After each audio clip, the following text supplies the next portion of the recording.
Okay. All right. So today we have Don Hargis. Mm-hmm. That's correct. Okay. So husband, father, grandfather, and Great. great. Okay. And then, so that's fun. And you've done disaster relief, correct? 24 years. 24 years. Okay. California Southern Baptist Convention. Okay.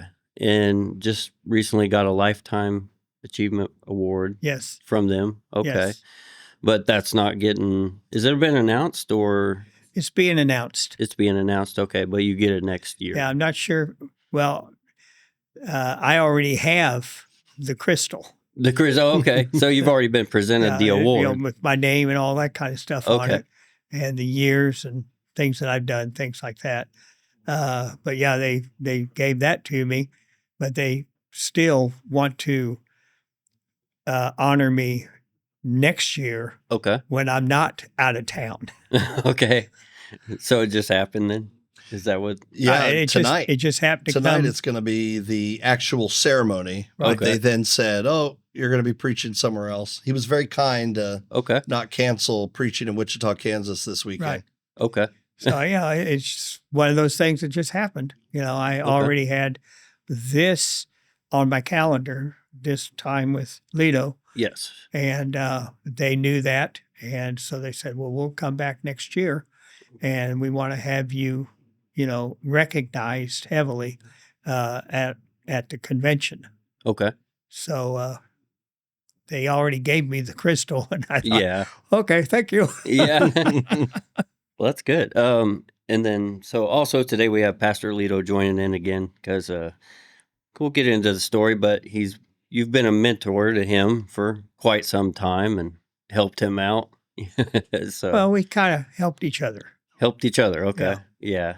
I just let him know when he was wrong. He's good at that. He is good. Okay. All right. So I like to always go back and to the born and raised. So just where you were born and raised. I was born in Chico, California. Chico, California. I'm not aware where this is at.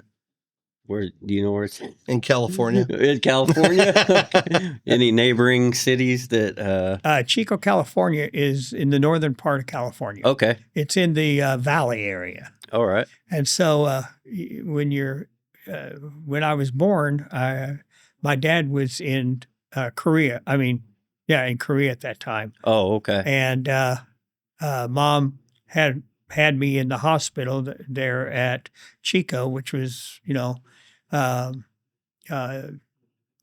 base is there. Okay. So when I was born, everything was very good. Mm-hmm.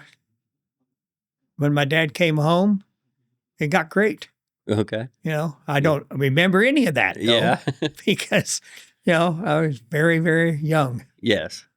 Okay. So then were you raised in California for quite a while? I was raised, my dad was military. So as soon as he came home, we moved. Bouncing around? Right. We came to Oklahoma. Oh, okay. Yeah. And that's when we came to Oklahoma. We were on base and I was probably about 1 or 2 years old. Okay. And my life was just beginning to become very fun. Yeah. I don't remember much at all except for what I think what do they call it? Preschool? Yeah. Yeah. Preschool. I was in preschool. Okay. And I enjoyed preschool. Mm-hmm. I enjoyed kindergarten. Mm-hmm. I enjoyed all that stuff. Yes. But I enjoyed playing more than anything. Okay. I'm a player. Yeah.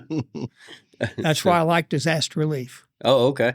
Did you grow up doing sports then, or? I was heavily involved in just about any sport. Any sport? Okay. Yeah.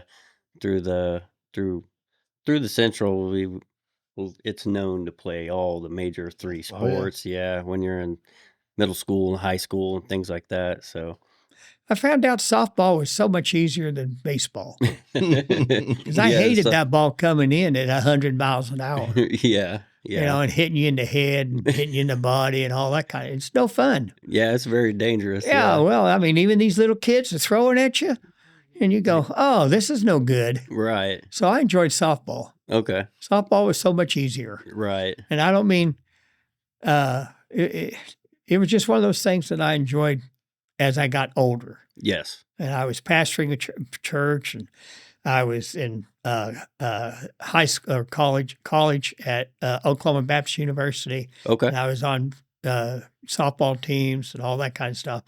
I enjoyed that. Yes. But I enjoyed football too. Mm-hmm. Football was one of the things I enjoyed. Basketball was another thing I enjoyed. I enjoyed basketball. Okay. Any kind of a sport I enjoyed. Okay. It was I needed to do things, and so I did. Okay. Yeah. The work, my high school that I went to, Hinckley High School, Aurora, Colorado, I still remember all that time studying and all that kind of stuff. Mm-hmm. I was not a studious student. Mm-hmm. I was a player. Okay. And as a player, I just did what I needed to do to get done. Okay. Yeah. And I did. Yeah. I've never done that. I think a lot of guys do that. Yeah. Okay. So from Oklahoma to Colorado, about when did you move to Colorado? Well, my dad did. Okay. He was stationed when he moved from Oklahoma. He was stationed now at Colorado. Okay. At Kadena Air Force Base. No, not Kadena. That's Okinawa. I was on Okinawa for 4 years. Oh, okay. That's where I shined. Okay. In sports. Okay. I was taller than just about anybody else, and this is what I was. I was 5'9", 5'10". Yeah. Okay. And I was only about 12, 13 years old. Okay. But I stopped growing. I kept going, oh, God, no. I got to have a few more inches before I could stop. Yeah. He told me no. Okay. Oh, okay. Yeah. I get it. So I get it. I'm tall for a Mexican, but I wanted a few more inches. I've always, I quit growing pretty early. Only 5'6". Okay. So when you started life on your own, then, where did that begin? With my wife. Okay. So did you meet her early on in your life? My wife and I met, she was a year ahead of me at Oklahoma Baptist University. Okay. She was a year ahead of me. I was a year behind her, of course. And we got to know each other at Pizza Hut. Oh, wow. Okay. Yeah. We were both hired on the same day. Wow. At the very beginning of my sophomore year, her junior year. When we got to talking and when we got to know each other more and more, we just fell in love at Pizza Hut. And okay. It was just incredibly the greatest time of my life. That's good. Yeah. And I can't tell you how important it was to work at Pizza Hut. Mm-hmm. I was the manager. Okay. She was the head waitress. Okay. So she was in charge of the floor. I was in charge of everything in the back. Okay. The kitchen, all that, all the cooking, all that stuff. Our romance just blossomed. Okay. We got married while we were working at Pizza Hut. Okay. We bought a house there in Shawnee. Very cool house, just a great little cottage. And when Pizza Hut laid me off because I was just tired of being there, that was my fault. Okay. But within 30 days, I got a job at the Coca-Cola Bottling Company, and I was the foreman in charge of all the trucks coming in and out, getting them loaded, all that kind of stuff, making sure that all the bottles and everything were clean, everything was done that needed to be done. I wasn't in charge of the of the building and all that, just and everything that goes on. Those people who were making the drink and putting it in the bottles, I wasn't in charge of that. My job was just loading the trucks and getting the trucks out. Okay. And when the trucks come in, we take all the bottles off, put them where they're supposed to be, and then the trucks are parked. Okay. So that's just what we did. And I was the foreman in charge of that. Okay. And I enjoyed that job. Mm-hmm. When I left that job, it was for one reason only. Okay. I was finished with my work at OBU, Oklahoma Baptist University. Mm-hmm. And it was now time for Shirley and I and our 2 children at that time, little babies. We were going to seminary. Okay. I graduated from college. Now I'm off to seminary. Okay. Now, the seminary I went to was the Kansas. It's in Kansas City, and it's the. Oh my goodness, my mind just went blank. That's horrible. One of the Baptist seminaries up there? Yeah. Yeah, I can't remember the name. There's only either. one. No. What is that thing called? Did you guys live out of Kansas City at that time? Huh? Were you living out of Kansas City at that time? We were living on campus. Oh, on campus at the yeah, seminary. at the seminary. Yeah. That's pathetic. How can I not remember? I mean, I can that? Google it and we can find an answer in 2 seconds. You keep talking. Okay. Just keep talking. Yeah. Okay. Well, anyways, Shirley and I, we lived on campus at the seminary. Okay. Midwestern Baptist Theological Seminary. Wow. Thank you very much. Yeah. It's funny as once I read it, I was like, yeah, that's it. I forgot. Well, anyways, so and I spent 3 years there. Now, understand this. Okay. It took me 7 years to get through Oklahoma Baptist University. Okay. Why? Because I was full-time working. Right. And I enjoyed that more than going to school. Mm-hmm. My last job, my last class, my very last class at OBU, and then I graduated, but my very last class was very simple. Okay. Ceramics. Ceramics? Okay. That's it. Nice. Yeah. I made a lot of clay stuff. It was fun. Anyways, when I graduated, Shirley and I were married. Okay. And she was already graduated. She was teaching high school at the time. She was only 19 years old, teaching high school. Wow. Yeah. Can you imagine? There was a Marine, or not a Marine, there was an Army guy who was kicked out of the Army, and he was 19, and he was a student. Okay. Wow. So you can imagine how that went over. Yeah. Yeah. Anyways, it was a fun time, but it was time to leave. As I said before, we went to seminary. At seminary, I graduated 3 years later.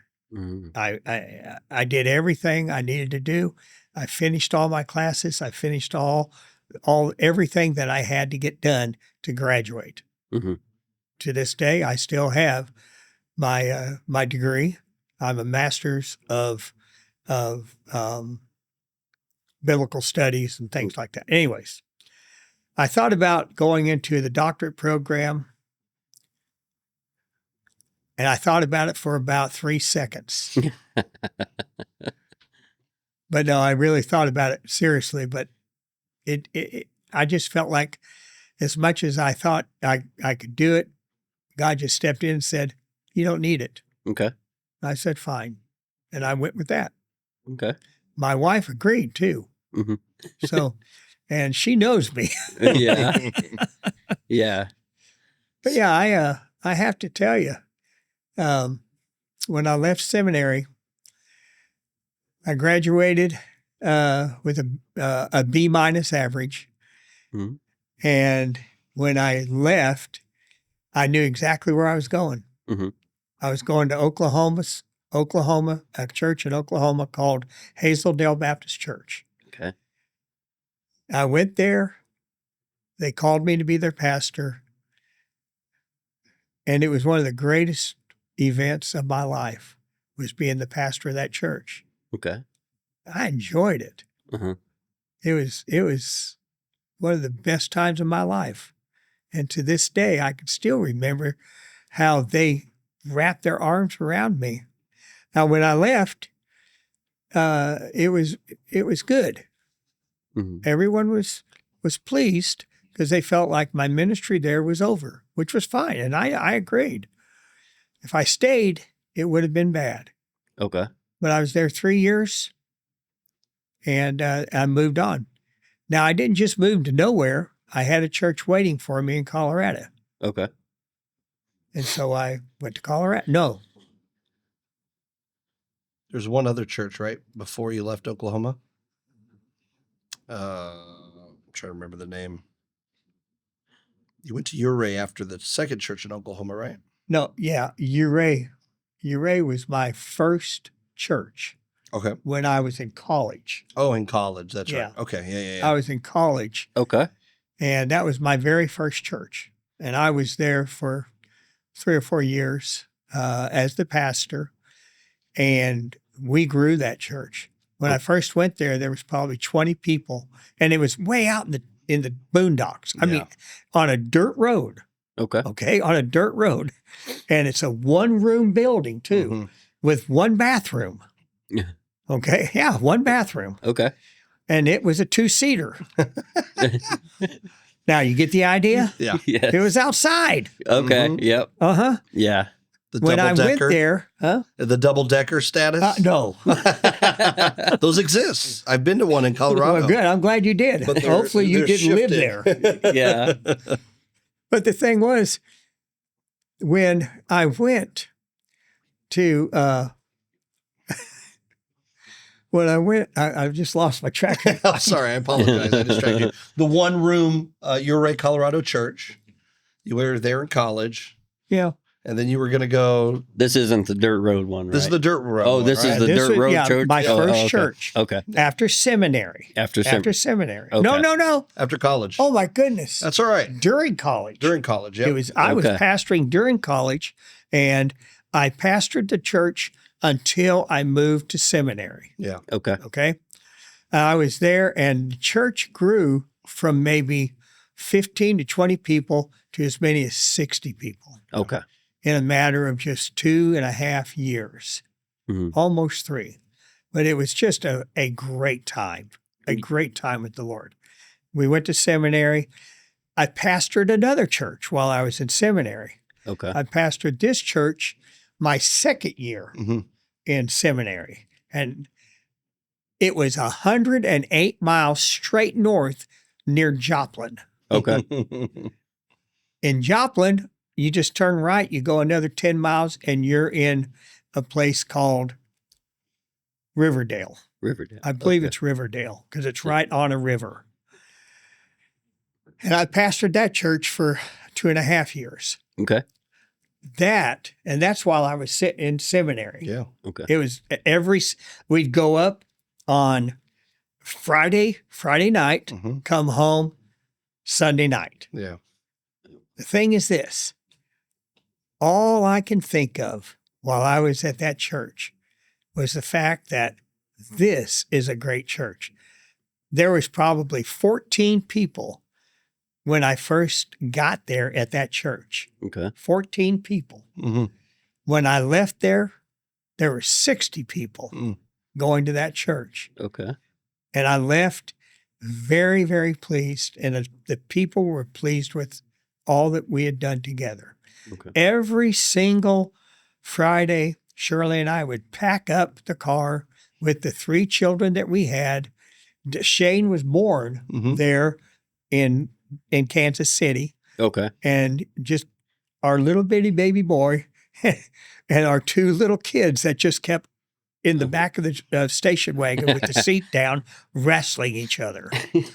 So there's a story you once told me, and it sticks with me, and you'll tell it better. So hopefully I can jog your memory. I think it might have been at Riverdale where Shirley was taking care of Shane, and some of the elders or deacons thought they were disrupting too much because they were little kids. Why don't you tell that story? Because that's just, for me as a preacher, you told it to me when I was pretty young. Yeah. That was wisdom and gold that God gave you the right answer to respond. Because in ministry, a lot of times you're in the people business and everybody has an opinion. So if Mhm. you have a church of 60 people, you have 60 different opinions and it is what it is. But remind everybody else, because I feel like they need to hear this story, especially if there's preachers listening. Well, this was my first church, Okay. and we had my daughter Daniela, my son Dustin, and our little baby boy Shane. Okay. And this was something that irritated me like you would not believe. Mm-hmm. Well, I'm up there, and my two children are just kind of crawling underneath the bench, you know, and all this type of stuff. And Shirley's trying to comfort Shane, and he just kept getting a little bit louder. The other two was just a little bit annoying, Mm-hmm. and they were distracting the families. Okay. And so at the end, the deacons took me aside, and they said, "Don, you need to control your children." And I looked at them and I said, "I'll tell you what. You want me to control my children, right? Well, I'm going to put Daniela with you. And I'm going to put Dustin with you. And Shirley's going to hang on to Shane. Now, how does that sound to you?" They didn't like it. They said, "No, that's fine." And I said, "Good." Yeah. And I was irritated like you would not believe. Mm-hmm. So I just, it was at that point to where I just finally walked out. Okay. I said, "I don't need to be here. If you're thinking more about this and you can't overlook children, Mm-hmm. what did Jesus do? Mm-hmm. Right. He said, 'Let the children come to me.'" Mm-hmm. And so I did not stay any longer at that point. We had a Okay. situation even at our church here in Wichita, and I feel like that story was very much on the forefront of my mind because we had a lady, she was traveling from Texas, and she was staying here with some family. Essentially, she was moving to Alaska. This is probably 5 years ago. And there was a Sunday where her child kind of got out of control in service. He got up and he came to the side of our stage, and we have stairs that go on the two ends of our stage. And I thought, "Oh, that's okay, bud. You want to come here and preach?" And the mom was terrified and embarrassed. She didn't know if she should run on stage and get her kid. And I kind of said, "It's okay, bud. Come here." You know, we helped her son get back. And without asking, one of our ladies in the church, her husband's military, he's up in Missouri now, but they were at McConnell at the time, Pam walked right on over, had snacks in her purse, sat with her, welcomed her, made her feel so loved and cared for. And I think that is the response people should have to kids. Now, granted, you have Nash, who's the most well-disciplined kid I got in the church. In church he is. Okay, yeah. I can't say how he is at home, but he sits with you guys, he listens, and he's very compliant at church. But I understand my kids are a little crazy at home. But I've always thought of that story because it kind of reminds me that we need to be a church that welcomes those kids to love them and receive them. And there are going to be distractions. I've had people lovingly tell me, like, "Lito, seems like the babies are a little loud." I'm like, that's the greatest sound we have in our church. It means that we're teaching and raising the next generation. Yes, exactly right. It's beautiful. So after you were done with those Midwest churches, what led to the calling? And was Boron next, California? What led to you going to Boron or that area? Was it the Mojave, the desert area when you guys first moved? Is it Boron? Am I thinking of the right city? Can I ask one more Yeah. before we get to that? Yeah. Did you grow up in faith? Were No. you? No. Okay. That's what I was wanting to get to. Yeah, My that's a good one. parents were not believers. They didn't go to church. Okay. I came to know Christ when I was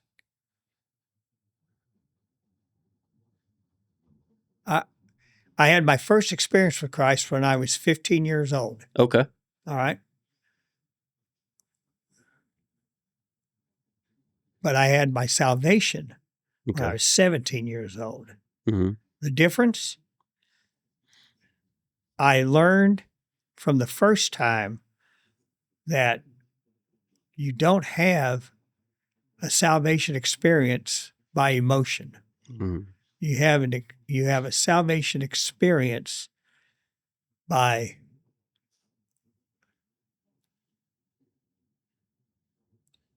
the love of God Right. in your heart. Mhm. Because he's working on you at that very moment. Mm. He's picking at your heart. And I remember on that day, there sitting on the second row of the Central Baptist Church of Aurora, Colorado, I remember standing up at the invitation, walking out, going down, talking to the pastor, and I received Christ on that day. Okay. I'd already been baptized. Mhm. Although I wasn't baptized, I was dunked. Okay. I was Yeah. not baptized. Right. But that very next Sunday, I was baptized. Okay. And I knew the difference. Right. I was old enough to understand what God was trying to tell me. Mhm. Now, I don't tell any child, any teenager about their profession of faith. They have to work that out on their own. Yes. We cannot dictate to a child if God is speaking to them or not. Only God does that. All we can do is help them Yeah. in what they are hoping to achieve in their prayer life. Okay. All right. So 15 when you came to it. Was that by chance, like a friend or somebody like that? Or No. it was in church. in, But did somebody invite you originally to church? Yeah. Because your dad wasn't a No. believer, right? My dad never came. But my mom is the one who coaxed us to go to church. Mm. Even though she had no desire to go to church, Mhm. she said, y'all want to go to church with me? And we looked and said, okay. So we Mhm. did. Mhm. okay. My sister, who is handicapped, my brother and I, we went to church with my wife, my mother, I mean, and I don't remember any of it. Mhm. I mean, nothing. Okay. Why? I didn't know what was going on. Oh, okay. I really didn't. I hadn't got a clue. And I kept calling, Mom, how much longer we got to stay here? Finally, we got out of there. And but this is the church I was saved in. Okay. And this was when I was 14. And when I was 17, it was different. Mhm. Because when I was 17, I knew exactly what God wanted to do in my life. Okay. Because I knew that God wanted to use me in some way, shape, or form. I had no idea. And I know this. On that day, that Sunday, while I was sitting there, and I believe it was a Sunday evening service, and I remember standing up in the front row, stepping out, and going right down there, grabbing Kerry J. Miller. He was the pastor. I grabbed his hand and said, I need Jesus. Okay. Kerry didn't argue with me because he knew that I was baptized, Uh-huh. Right. but I wasn't baptized. Mhm. But he knew what I needed to do, and he baptized me Okay. that very next Sunday. Nice. Okay. So, and then that's what led you into seminary school from that That's that what moment led on. me. That led me to know that God was was reaching out Okay. for me to become a pastor. Okay. All right. And then so we went through the other a little bit. Where were you headed? To the I remember you moved to Boron area. What was the name of that area? the desert. Boron. Yeah, it was the Boron. desert. Yeah. And the Desert, only desert, reason I the real know, desert, the Mojave Desert. the only reason I can always remember it is that he would take me to a camp down in San Diego that he started. Okay. And we would drive through Boron because he wanted to go to Domingo's Mexican restaurant. Oh, And some of okay. the best Mexican food I've ever had in my life. To the point where like I was sad that we'd only get it once a year during camp time. Yeah. Tiffany even drove Yeah. me down there once. I took the guys who were helping me as counselors for the kids, for the children. And I'd take the ones who were in high school that I could trust and that type of stuff. Okay. And so I'd have them in my car. It was a van, Okay. and it had a lot of kids in it. Yep. And we were packed. Yep. And I'd Whoops. take them. We would go to, like he said, Yep. to Domingos. Domingos, Mexican And- restaurant. Yeah. which was They had a train. Remember the train that all the went way around around it. Yeah. And this was in Boron, Yeah. Okay. Boron, California, Southern California. in the desert. Yeah, in the desert. No, not southern. Like Oh, right there in the Mojave, Mojave Desert. Yeah, it's The hot. out there. hot. So it's southern California's weird. They have different regions, but like Southern California, you think of Los Angeles. It goes all the way kind of San Diego, San yeah. Diego, Riverside. But then there becomes a desert portion. It's its own entity. It's not really Southern California. It is south of California, but it's off to the right, and very few people are out there. Yeah, but Is this- understand, he's looking at Boron as being where, what's that big city out there with all the gambling that goes on? Tehachapi? No. Gambling? Oh, Las Vegas. Las Vegas. Yeah, No, yeah. no, not Vegas. Before Vegas, you're just outside L.A. Yeah. Oh. So you're west of the mountains still then, right? Yeah. Okay. I'm trying to remember which one. I'm just trying to think what that dumb. There's that Casino City. What's it called? Not Commerce, California. It's I know what you're talking about down Yeah, there. there's several. There's a bunch of casinos casinos. there. Yeah. Anyways, but so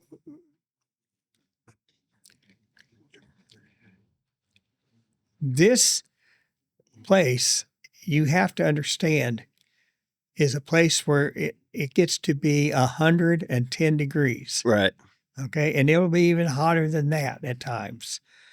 But it's the Mojave Desert. hmm It's where what's that Air Force base called? Oh man. Man. But it's right there. See, the Air Force base was right across the street from where I lived, Okay. where I was pastoring a Edwards. church. Yes, Edwards. Edwards. Yes, And I knew I that. lived in North Edwards. Okay. Okay. Our church was First Baptist Church, North Edwards. Okay. And I was the pastor for 4 years there before I was hired to work for the California Southern Baptist Convention. Okay. But I'm going to tell you, I never had a bad day in the desert. Really? Never. I mean, it would be just freezing in the wintertime hmm and just blistering hot in the summertime. hmm But you get used to it. Right. It's not that bad. Mhm. Once you get used to it, it's just not that bad. But I enjoyed it, Okay. and my family enjoyed it. Okay. But yeah, So, so And then after that, you would have been hired by the Southern Baptist Convention. I was hired by the Southern Baptist Convention from that church, okay. the church that I mentioned, and I ended up going to Fresno, California, Okay. to be the Baptist Men's Ministries director. And in Baptist Men's Ministries, I invented several different things that I wanted to do. Okay. One of those things was camp. hmm So I had STRAM Camp. STRAM, STRAM, State Recreational Mountain Marine Camp. Okay. That's what STRAM Camp was. Okay. And when we would have camp, we concentrated on only one thing, camp, Okay. and having a great time in the eyes of God. Okay. And we had guest speakers be our pastors. Okay. We'd have a guest music person come and help us with music. Okay. And we had a great time at camp. And how many camps did you go to? Well, I went to the very second one. I was in 4th grade, and that year you had started with 5th grade and up. Maybe 4th grade and up, but I was in 3rd grade, I think, because my dad was the chef. He was a chef. So right. you made that an was out on the excuse. island. That was Fiesta Island. Yes. We could take a boat to get to San Diego's SeaWorld. Uh-huh. And that was probably the second year you had camp. I didn't go the first year. I've probably been to it 12 times if you're including the mountain portion. Right. But yeah, I went for years. Okay. And my sister's gone. Yeah. My dad's been. I started off as a camper. And then in high school, he had me as a gopher. Mm-hmm. I'd go for this and go for that, whatever Don needed. They were my helpers. We would. I remember, he used some of the disaster relief team members. They call it with the blue caps, and they would make all the meals. And then the high school students, we'd go around taking the trash and take it to the dump. And then it was really encouraging that one year when I was older and adult and ordained, he had me come back as the camp preacher a few times. I think I did it 3 times over the years. Once up at the mountain camp and twice down at San Diego. And it was, for me, that was kind of a really cool experience because it was a camp that I loved growing up in. And even texting Jake Sharp earlier this week, and he was one of our helpers, and I sent him a video, and he goes, man, I miss STRAM Camp because it was our childhood. Right. That was like something. And it wasn't like any other camp we did because I grew up at a Christian camp, Janess Park, and I've been to camps across the country. STRAM had so much heart to it. And the volunteers, I mean, Don just asked people to join him. It was almost like what he said earlier. He just asked people, hey, come play. Mm-hmm. Let's go do this together. And, he's had his sons help lead everything from rock climbing teams and, whitewater rafting. I would never go whitewater rafting if I had been left to my own devices. But Don's camp, welcomed kids at young ages to go whitewater rafting. And it's doable, you could take a 5th, 6th grader whitewater rafting and they can survive to tell the tale. And it wasn't the craziest rapids, but there were parts that were a little scary. So. Yeah, we had mountain camp. Yep. Okay. And we had ocean camp. Yeah. Okay. We were on the ocean. Okay. With all the sand. Yeah. And all the wind blowing the sand. Yeah. And then we had mountain camp with all the mountains. Yep. Okay. Yep. We were set up at about 8,000 feet. Not far from Donner Pass. Right. Okay. Yeah, we did. And it was fun. I remember him taking us on a 300. He took more of his skilled mountain climbers on a pretty tall face and climbing up that, then rappelling. And that I still look back. He's come and helped me do some children's ministry stuff where I rappelled in a church because I wanted to do this spy effect. And I go, Don, I need your help. This is, 15 years after that camp. And he's like, okay. And he comes over and set up the gear. And I rappelled in during our VBS. We did a spy theme. I wanted to come in like Tom Cruise is what I wanted. Okay. So with almost 1,000 VBS kids screaming, I'm rappelling in there. I'm doing a skit while I'm hanging up there and all that stuff. So a lot of great memories, but yeah. Is this where you two met too? It was from the camp? Well, we actually met at the church. Our family started going to church. My parents were going through a tough time and they thought, hey, let's start going to church and see if God can heal our marriage. When I was the pastor. Yeah. So when we encountered him in Fresno and Clovis, our families just all connected real well. My brother is best friends with his kids. Now, I was a little bit younger than his boys, but because I was a few years younger, I idolized them. I looked up to them. And even my first date with my wife was technically Shane, his son, said, hey, we're all going to go to Millerton Lake and we're going to get some wave runners. And I think you showed up later. Daniela was there. And they just invited me. And I said, hey, Tiffany, we're going to go to the lake. You want to come? And it was one of our first real dates at 15. We weren't boyfriend, girlfriend yet. 15 years old. We just went on the lake. And I took my future wife on a wave runner. And she didn't leave me. She has a fear of the water. So it was a big deal. But our families are very much intertwined. My parents. For a long time then. Yeah. My parents since 92, I think. Our families have known each other. But it wasn't even until years later, my dad was pursued actually by Don. He knew of a job opening at the Christian camp, Janess Park. And he told my dad, hey, you should interview for this position. They need a food service director at the camp that the Southern Baptist Convention owns, and you'd be great at that. My dad at the time had already worked at different hotels, Hilton, Piccadilly Inn there in Fresno. He'd worked in some restaurants in San Francisco and San Jose.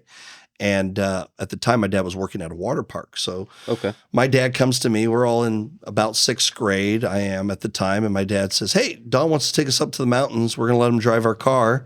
And we're going to go spend an afternoon, a little bit of the evening up at Jeunesse Park. It's about 3 hours away. So Don drives like a demon. He is the fastest driver I've ever been in a car with. We can get down to places that'll take people 8 hours to drive. Somehow Don can shave 2 hours. We won't talk about if there's speeding tickets involved. But anyways, so if Don... there are any cops out there, if anyone's please listening, understand this is just a lie. So we go up to the camp up just north of Sonora. It's about 45, 55 minutes north of where they filmed Back to the Future 3 for any movie fans in Jamestown. So we go up there, and my dad meets the camp director. But you have to know, the day before, my dad goes, I'm not taking the job. Don't worry. We're just going to go have a fun day out up in the mountains. So we drive up there with Don. My dad meets the director of the camp, has a good talk, kind of a pre-interview. And then we drive down to the camp, a few miles down this windy road, and I'm in the back seat. I'm like 12 years old maybe. And I remember getting out of the car. My dad's already stepping out of the car, and he turns and he's weeping. He's crying. And I'm like, oh no, we're moving. We're moving to the camp. And my dad said, this is where God wants us. I mean, my dad was moved to tears and said we needed to move there. So, a few months later, my dad is moving all of us that summer, 1996, I believe, to Jeunesse Park. And, Don would still do some training with some of the ropes course people for STRAM Camp and all that. So we'd see him from time to time, bringing other campers and groups up there. So we all stayed close. But then that 3 years, I felt my calling to ministry. And towards the end of my dad, he's now going to take a job back in Fresno. I remember Don was visiting at Jeunesse Park again, and I was at a friend's house, Eric, and Don came to pick us up with my dad. They were just hanging out. And Don goes, Lito, I hear you're wanting to go into ministry. And I go, yep, I want to be a pastor. And he goes, okay, well, when you guys move back to Clovis, I want you to come visit my church. And he had started a church plant, Clovis Country Christian Fellowship. I remember it like it was yesterday. And we moved down a few months later to that area. I visited a couple churches. There was one church that I visited. And then I thought, all right, I'll check out Don's church. Our family's known him forever. And there's probably 60 people in this church, in this little Red Bank Elementary. We met in the cafeteria area. And I go, I want to be a part of this. And Don would set up every day and tear down after church because they needed the school on Monday. So we'd come up at sometimes 6, 7 in the morning, quickly set up church. And then Don was teaching me how to play guitar and help out with the worship team. And then 6 months later, he asked me to preach my first sermon. I will never forget it. March 5th, 2000. So 25 years ago, this last March, I preached my first sermon kind of under Don's leadership. And he then said, hey, once a month, I want you to keep preaching. So I would preach once a month. I was 16 years old. Okay. Didn't know what the heck I was doing. But then Don would even have me come over to his house. Shirley, his wife, would make me a sandwich. And Don would sit with me and says, okay, let's talk about what it means to write a sermon. He's teaching me Bible college lessons about hermeneutics, homiletics, and sharing the gospel. And I think it was the best schooling I ever got. Didn't I have you preach? I mean, didn't I have you baptize your wife? Yeah. So my wife was, we were dating at the time. We weren't married. And we broke up and dated again a little off and on. And where were you baptized? We were baptized in Don's pool. I baptized her. She was the first person I ever baptized. And now Tiffany's joined me, but we've all baptized all 4 of our kids together. And that's brought me a lot of joy that Tiff's joined me in the water because she's a little introverted, but she likes to be in the water. I say the words and she gets to, help dunk them. Yeah. So, Don for me has been a huge part. And even, his church plant merged with another church. They hired me. I was an intern, not ordained yet, but I was an intern teaching lessons. And I remember there was even a Sunday where I did a lesson and Don said, hey, let's talk. Let's go for a walk. And we go for a walk. And Don said, I want to know how much time did you spend on that lesson? And I'm like, not enough time, not a lot. I should have done more. He's like, yeah, I think you should have. Let's talk about that. And it's lessons I've given young preachers that I've talked to. I'd say, hey, how much time did you spend on a lesson? Was that an hour lesson? Was that a 5-hour lesson? Was it a 20-hour lesson? Because the amount of time and effort you put in those sermons, they're going to show. You can tell. And I've had to give that lesson to Caden Neal, one of our students that we have at Ozark right now, and he's crushing it today. But it's all lessons I learned from Don. But even Don even told me one day I got offered a job at a mega church. And I was like, I can't leave Don. He was serving at the church still. And I went to him and he goes, Lito, it's time for you to go. He says that church has opportunities that this church can't give you. And it was hard. He even said, take your wife, take your best friend, Dion. The church that we're a part of probably only has a few more months before they're going to have to shut down. They're just not going to be able to continue. So having vision for that's not selfish driven, because I think any of us, when we like working with people, we want to keep them close. Right. And he has always had a mission mindset that you have to go where God's calling you. He even said it earlier. It's not about us telling children what God's telling them. You have to do what God is telling you. So I went to that church, and obviously that church has some ties to Countryside and Ozark, and that led to some other future opportunities. But that season of my life, I think I was 10 years old when our family really got involved at First Southern Baptist where Don was at, and we were part of it for a long time. Okay. So that explains how intertwined and how long you guys have been. Yeah, that's a few years. We've been brothers. Yep. Yeah. Brothers in Christ ever since. Okay. Yeah. So after the camp, or did you keep, you kept working with the camp even when you started disaster relief, right? I did both. You did both, right? Yeah. Okay. So what was your first disaster relief calling? Like, when did you get called up for disaster relief your first time? Came with the job. Just came, okay. Yeah, my wife would tell you this. Okay. It's kind of funny. They came up to me and said, Don, this is the job we want you to do. Oh, and by the way, you're also going to do disaster relief. And I said, what's disaster relief? And my boss, who has passed away, but Lon Chavez was my boss, and he told me, he said, you'll catch on. Oh. I said, catch on to what? There is no disaster relief. Yeah. And he said, well, you're going to make it. Oh, okay. And so I thought, great. Okay. Do I have absolute power here? He said, yes, you're the boss. You build the program around what you believe you need to do and what they need to do. And I said, excellent. So I went to our national convention, California Southern Baptist Disaster Relief, which is part of the Baptist Men's Ministries division. And it was very simple for me to listen to what they were teaching me. And so I learned. Okay. Came home and developed my program. Okay. And, if I remember, remind me the history of this. There's times where you would help support the Red Cross. There's times where they needed your equipment because, if I'm not mistaken, you guys had trailers for three kitchens, 3 kitchen trailers that could go in, and they've done everything from flooding to fire. Yeah, we did cleanup. We did kitchens, which is food. Okay. Cleanup, which is, cleaning up the area, whether it's a flood, whether it's down trees, whatever it is, we did it. We went and did whatever needed to be done. Okay. There was no ifs, ands, or buts about it. Everyone would make sure that whatever I've told them, they've done. Okay. They knew exactly what to do because I told them what to do. Right. Did you start off with in California with this first disaster relief, and then you were able to grow? Yeah, but I grew because I listened to guys from Oklahoma, who had been doing disaster relief long time. Okay. I listened to those people from other states, and I started developing what I wanted to see done in California. Okay. And we did a great job. Okay. And no ifs, ands, or buts about it. And not only did we do disaster relief, but we also did kitchen relief, which was for the camps that I did. Okay. So I took our equipment to the camps.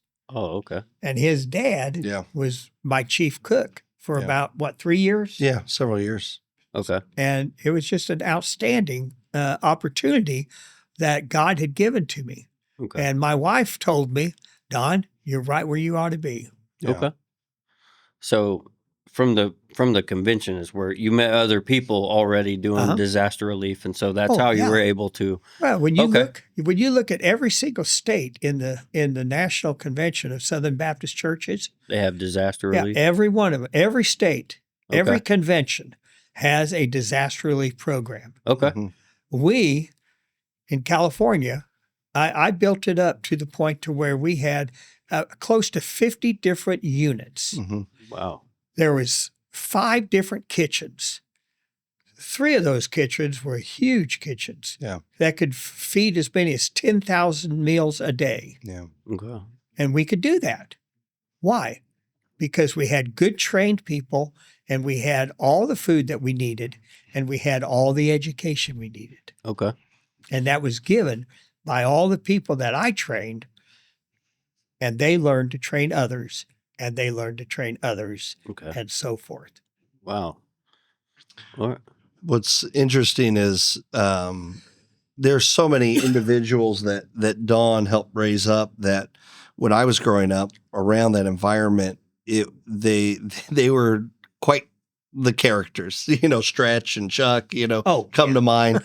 And they were just salt of the earth people that they always had a quick line of something. It felt like you were on a home improvement television show with Tim Allen, because these guys were quick and they were sharp, and a variety of them all had strengths in other areas. Like Stretch has a story of fighting with Chuck Norris. Oh, wow. And Stretch, when you met him, he's an older guy and tall, and that's why I call him Stretch. But when you just sit with them and start asking questions, you find out they have elaborate stories and history of life, but they loved having the younger high school kids that they could kind of train. Like, hey, I need you to go lift that. And you're like, oh, this is heavy. He's like, yep, it'll put hair on your chest. Let's go, And they just really, and that's really a biblical model. Discipleship making isn't just us having one preacher telling everybody to go follow Jesus, but it's training your church body to share the gospel so that they'll share the gospel, so they'll share the gospel, and so that they'll share the gospel, raising up disciples. And even the team that Don had raised out there was phenomenal, that they would even get called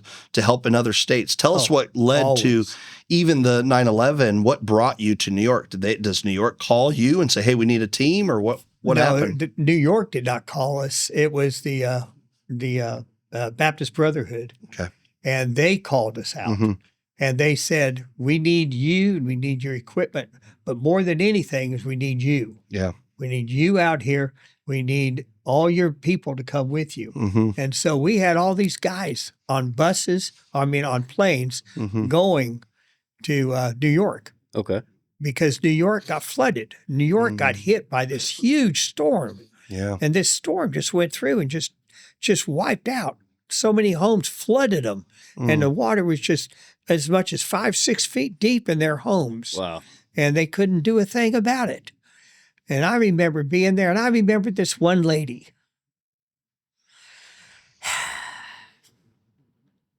Uh-oh. I remember this one lady. She's an African-American lady, outstanding lady. And she just came up.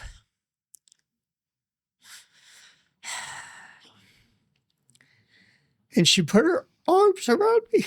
Mm-hmm. And she just said, thank you. Mm-hmm.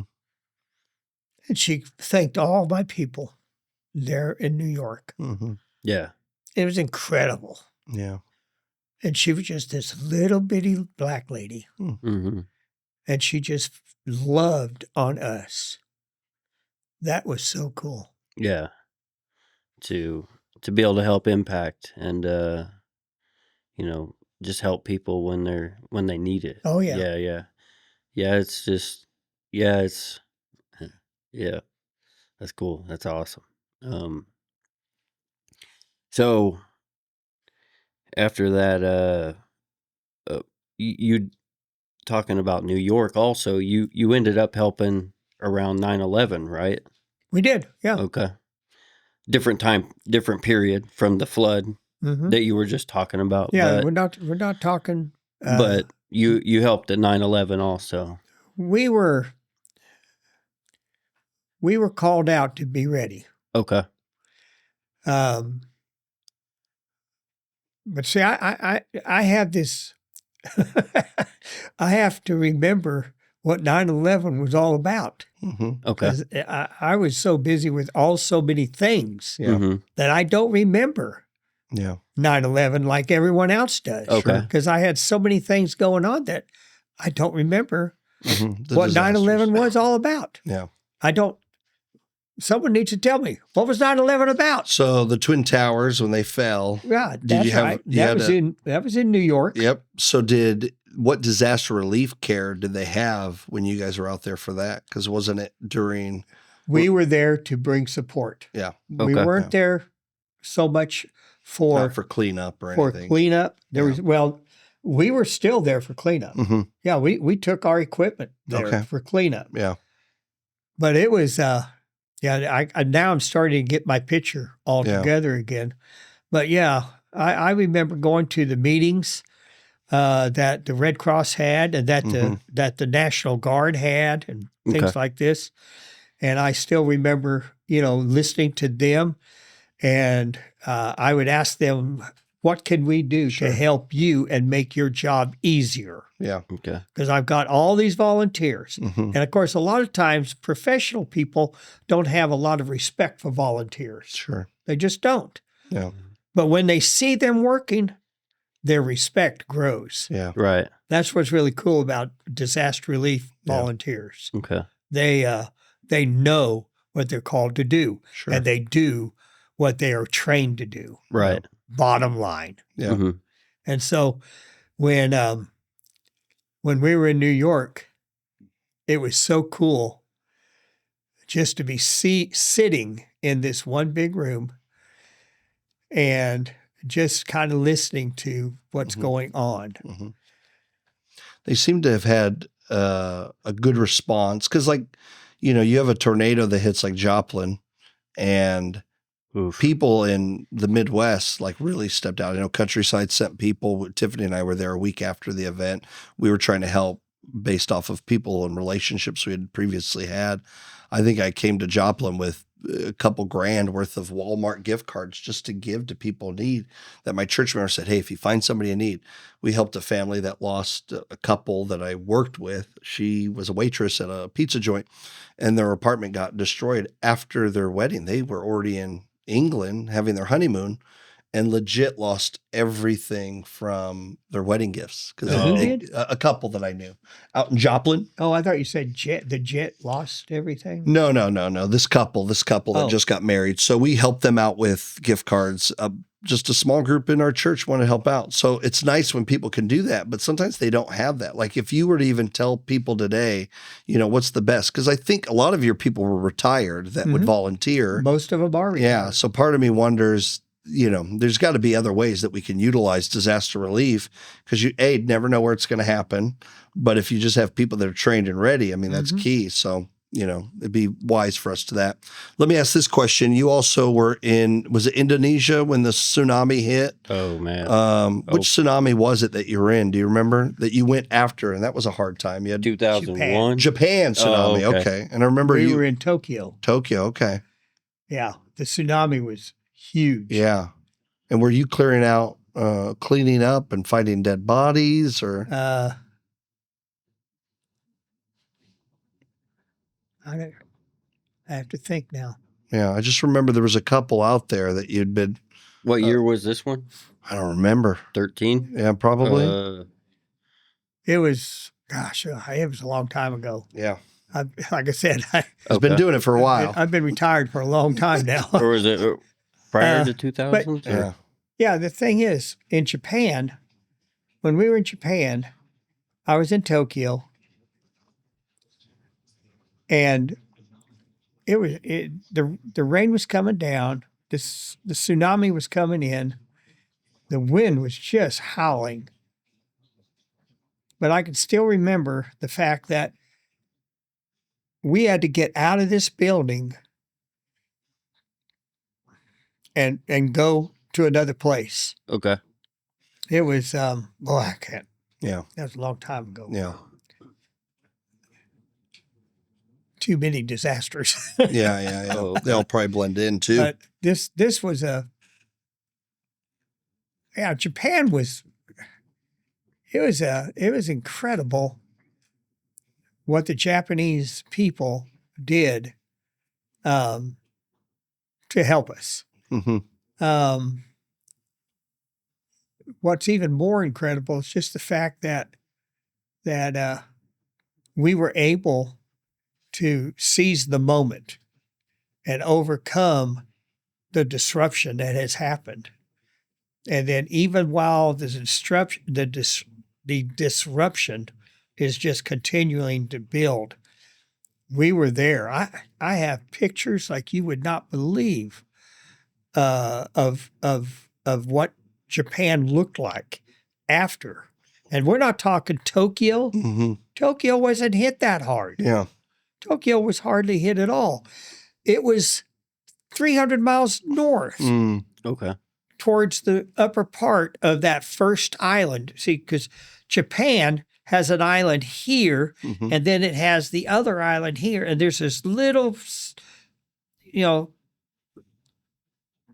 bunch of water right here dividing the two. Yeah. Okay. And we were on this island right here, this one, Mm-hmm. and it was snowing. Mm. No fun. Okay. Yeah. It was cold. I mean, cold like you wouldn't believe cold, because the wind is howling, the snow's coming down, and now the snow's starting to turn to sleet, and it's just cold. Yeah. And we're doing all we can to stay warm. When it started settling down, I can still remember walking to this coffee shop. Mm-hmm. It was the Starbucks, but I remember going to this coffee shop to get coffee. Mm-hmm. Well, I had to wait something like about 20 minutes, Mm-hmm. maybe more, but I was early too. Mm-hmm. Okay. There was a McDonald's there as Yeah. well. Yeah. Not in that coffee shop, but Yeah. Nearby. here. And I thought, why am I here instead of going to McDonald's? They got coffee there. So, in Japan, the people are graceful. Mm-hmm. And they were very good to us in what we were trying to do. And they recognized that. Yeah. But I'll tell you, I can't. I would love to say I can remember every single part of every single disaster I've been on. Yeah. Okay? I've traveled around the world. I've been to Australia. I've been to the Middle East. I've been to Southeast Asia. I've been, into one place I've never been, and I really don't want to go. Mm-hmm. Korea. Okay. It's cold there in the wintertime. Oh, really? Okay. Oh, it's bad. I didn't know that. Bad. It's 20 degrees below zero all the Really? time. I didn't know that. I didn't either. Korea. Yeah. I didn't know. That's interesting. And we're not talking north and south. I mean, both of them. Yeah. They're cold. Yeah. Lots of snow. But the thing is, if I had been called to go to Korea, I would have. Okay. Yeah. I would have. I've been to Philippines. Mm-hmm. One of our greatest jobs was after a disaster.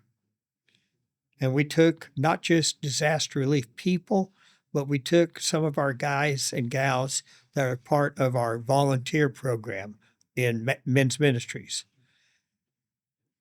Baptist builders is what Sure. we call them. Sure.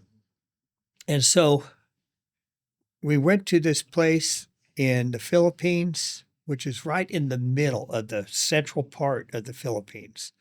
And we went in there and we went into this village.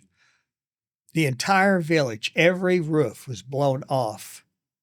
Every house. The house was still standing, but the roofs, they were thatch roofs, so they Yeah. were blown completely off. The school was almost destroyed. Mm-hmm.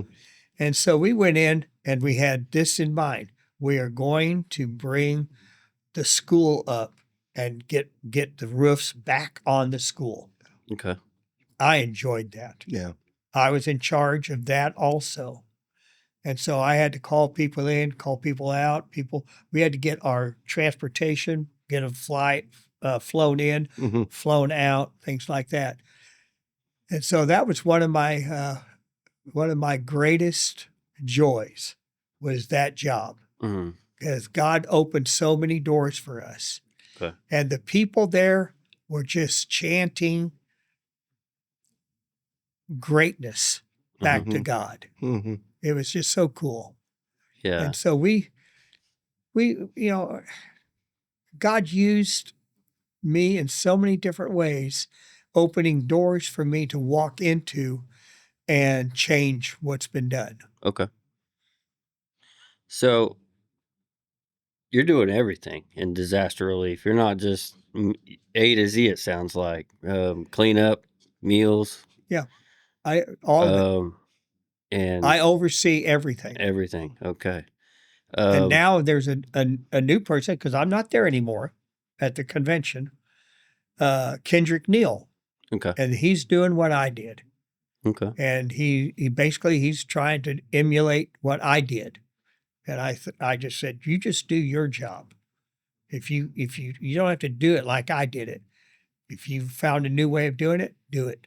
Okay. And I've left him with that. Okay. So doing it all over the world, then I guess you've been to so many different cultures, communities. It's really sad when a disaster happens, obviously. But from different parts of the world, do people still just come together and get in that brotherhood and sisterhood? Like, I don't know how I'm trying to say this. You know what I'm like? You mean, do they join The together? community, yeah, they just come together I can guarantee you, from all parts. most of these people in every single corner of the world that I've been to, they join together Okay. to try and get back to their lives, Mm-hmm. because they see what's happened. Now they see that there's people out there who are willing to help them get back to where they were. Mm-hmm. Yeah. And they know that. There will be those who will complain, blah, blah, blah, and that's fine. We just comfort them. But they open the door for us, we walk in. Right. And then you probably get asked what else you do, right? Like, from people from other places. Well, I guess they're from the Baptist. Yeah, but I think you guys have used anybody. It's not just Baptists. Yeah, they partner Okay. with other groups before. Yeah, we have a lot of people that we work with. Okay. Yeah. Yeah, there's, oh gosh. Trying to remember them all. Yeah. But yeah, there's been other groups that they work Yeah, with. there's, like I said, I could speak strongly for Baptist Men's Ministries. Right. I could speak strongly for that. I could speak for our national convention. Our national convention, they send, if we had another big disaster in, say, California, if we had another big disaster there like we had in 92, I think. 92. Yeah. This was this was the LA earthquake. Oh, earthquake. Yeah, the LA earthquake. The bad one. This was a really bad one. And this was in the the north western part of LA area. Okay. But the thing is, when we came together, and we had one guy, let me just say this. We had one guy who got on a bike and just took off to help out. He had an accident. Uh-oh. It did not go well. He did not do well. He died. But he was on his way to try and help people. Okay. He just did not think about how fast he was going. Right. So again, it's just one of those things that we think about. But again, people come together. Mm-hmm. They join up together. They bond together. Right. And it's amazing to see what God does with those people Mm-hmm. because they're bonded. They're together. Right. And it's pretty hard to unbond people. It is, yes. So I guess what I was trying to get at was eventually people are going to ask. Somebody's going to ask, "What else do you do?" And you're a minister, you're a preacher, pastor. So then, did that lead into conversations with? I'm sure you've With sharing the gospel with people that you've around the world. yeah. Well, I can tell you, much like the little black woman. Mm-hmm. Yeah, she just came to me and Okay. just said thank you, threw her arms around me, and I threw my arms around her, and it was just a touching moment. Okay. They had we have pictures of that. I don't have them on me right now, Yeah. but yeah, it's one of those things that we find so easy to do. Mm-hmm. When we comfort people Mm-hmm. because they've gone through a lot. Right. We will go around and knock on people's doors who have gone through fires, they've gone through tornadoes, they've gone through earthquakes, they've gone through all kinds of stuff. And you ask them, we introduce ourselves and say, is there anything we can do for you? It's amazing how some of these people just break down and cry Mm-hmm. and say thank you. Yeah. And yeah, I know that the comfort factor from, when your community comes together through a natural disaster. When I was 7 years old, my parents' house was hit by a tornado. Oh, really? Right. Yes. Wow. And so yeah, I don't know if I don't think I told knew you that story, no. You knew that we got hit here. Yeah. So this is crazy. 7 years old, got hit by a tornado. Is the 91 tornado Out in Andover, right? Yeah. Yeah. It started down south in Sure. Hayesville, and then it got huge. And but we come upstairs, right? And it's funny. I just had a meteorologist here a couple episodes ago, and I told him, I said, people say that a tornado sounds like a freight train, and I said it sounds like a lawnmower when you hit sticks with a lawnmower. Mm. And I told him about how we got hit here too, and he was like, "That's because you've only been in them." Mm. He's That's like, because you what? "You've only been in them, in yeah, the tornadoes. yeah. I haven't been away from them far enough to where Mhm. you can hear the whistle, and all Yeah, the yeah. rumble and everything. I've only been where it's been throwing stuff at you, right? Jeez. So we're in the basement. This one in 91. Mom, Dad, throw the mattress over us. And my two sisters too. 91, that was a few years back. Mm-hmm. A little while ago. And we come upstairs. I expected the whole top of the house to be gone. It was so loud, the pressure, everything. Yeah. It just sounded horrible. We come upstairs, and we'd lost windows, a lot of damage to the side of the house, roof. You walk outside, and there's just trees just laid over everywhere. But I looked to the north, and I remember seeing this house across the road. Whoa. The first house. Wow. It was just complete. You couldn't go down our street because there was a house In the middle of the street, huh? Wow. Yes, completely gone. Just taken off its foundation. Yes. That's all that was left was foundation. Mm-hmm. And the one, my neighbor too, that'll still message me too. Wow. Their house was weird. I think their house got shifted a little bit, and the garage was completely blown off the foundation. And but yeah, I remember everybody coming together, around there. Immediately, the people searching, Yeah. looking. Yeah. So yeah, it does. It's crazy how it'll bring your community together. Yep. And then the it wasn't as crazy right here that hit in 20. Yeah. A few years ago. Few years ago. 2022. We had one not too far from us out here again. I watched it form right out back and take out an electrical pole. And then we got hit. Want to know something crazy? Is my son was 7 years old when that hit. Whoa. On a Friday. Both were on a Friday. This was above our house. Right. Yeah. So that's it. And that's my house, but it's 7 miles north of us. Oh. So it just looks very scary. A neighbor took that and sent it to me. Yeah. But and no one was injured. It was just a few. It messed up a YMCA. Luckily, it was so clear. Yeah. You know, you could see it coming for quite a while. Yeah. I can't tell you how many tornadoes I have responded to.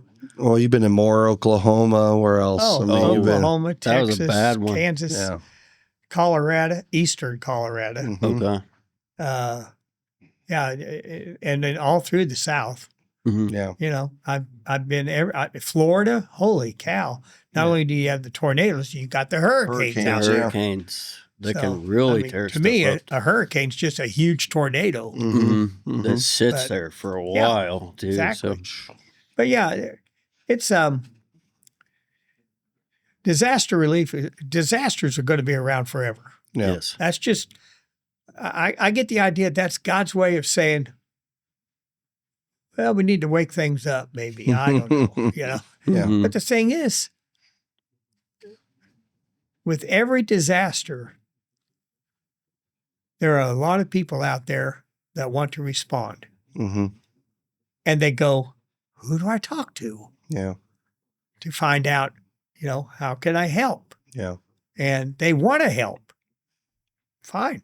We can do that. Yeah. We'll put you in there. You know, can you wash dishes? Mm-hmm. Yeah, no problem. Okay. There you go. Mm-hmm. Yeah. So I guess, so you're doing that. Is this was your full-time job, was being ready for disaster relief, or were you still a pastor? He did when he worked for the Southern Baptist Convention, he was the men's director coordinator. Okay. He ran the camps. He did the disaster relief. And then at times he'd be an interim preacher. He would fill in the pulpit for people when churches were without a pastor and kind of help them get, I'll say it like this. Sometimes churches are in bad spots and they need somebody to come and fill the gap. And I think Don brought a lot of peace and hope to churches that were kind of in those in-between seasons of ministries. And then when he retired, you retired. I remember going to a retirement party from the Southern Baptist Convention. Well, this is about 10 years ago now. Mm-hmm. And then he continued to preach in New Heights Church, and he was there. And 2020 is when you officially kind of retired from pulpit preaching. I've done some things for the convention. Mm-hmm. You know, they'll ask me to come in and help coordinate this, coordinate that. And I'll tell them, sure. Okay. I got nothing else to do. Retirement. Okay. Yeah, and then you got a kid that every once in a while you got to go see your grandson on American Ninja Warrior. Absolutely. He's got a grandson that okay. Yeah, is very on TV. Yeah. Oh, really? Yeah, recently. Okay. Which location was the American Ninja Warrior at? Vegas. Vegas? Okay. Yeah. Yes, I know they have different sites for that. Okay, cool. His show, what episode? It was here in June, right? His episode? It just aired. Yeah. Yeah, like 2 weeks ago. I'll send you a link. Okay. Yeah. Cool. He's good. All right. So then so that was your career, was disaster relief ministry.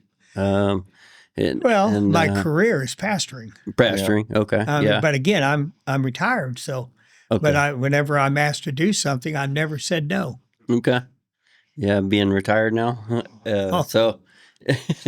You're probably busier now that you're retired, right? I was going to say. Are you busier now that you're retired? No. No. Okay, good. Just take care of the horses. Let's just say where I live, I'm busy at my little ranch. Yeah. Okay. I've got 2 horses and a dog. Yep. and a cat. I'm looking to maybe buy a cow. Oh, okay. I don't know yet.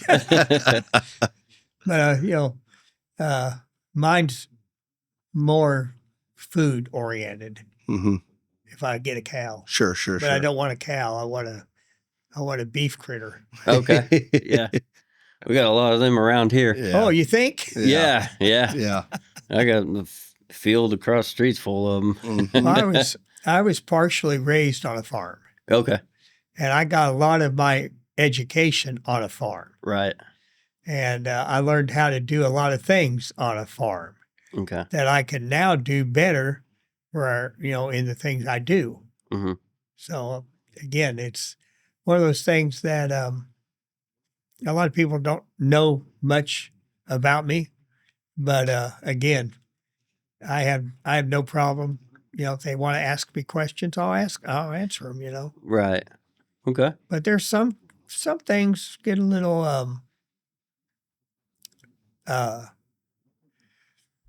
hard to swallow. Mhm. Okay. You don't want to relive something, Sure. Okay. but you want to, continue your chores. Mm-hmm. Okay. And who do you do your chores for? God. Yeah. Okay. So will you still do disaster reliefs or anything like that if you get called up for it? Well, yes, of course. Okay. I mean, So- I have all this knowledge. I don't want to just hold on to it. Right. I want to share it and get other people involved. Okay. And then is he going to speak tomorrow? Tomorrow he's preaching at Countryside. Okay. Yeah, we're looking forward to it. It's going to be fun. So, I've always tried to get him out here for the last almost 9 years I've been here. And he's not in charge of his calendar as he used to be. So finally I texted him and his wife, and she put it on the calendar so I could finally get him. He was hard to book. But once you get his wife involved, he'll get booked. okay. There we go. All right. Well, you still out in California then, or Yeah, you're in Clovis, California, right? Yep. Clovis? He lives Right in the middle of the state. Okay. smack dab in the middle. All right. Yeah. It's kind of my hometown. That's where I spent most of my life growing up. Have you ever heard of Fresno? Yes. Well, that's where I'm at. Okay. Yep. Right. Yep. All right. Well, is there anything else you think we need to cover? Or, Yeah, I think that pretty much sums it up. Life.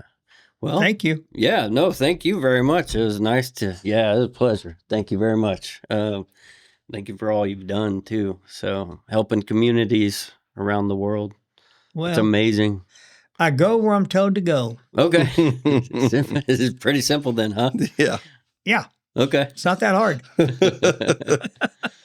All right. Well, thank you very much. You're welcome. Very Perfect. much.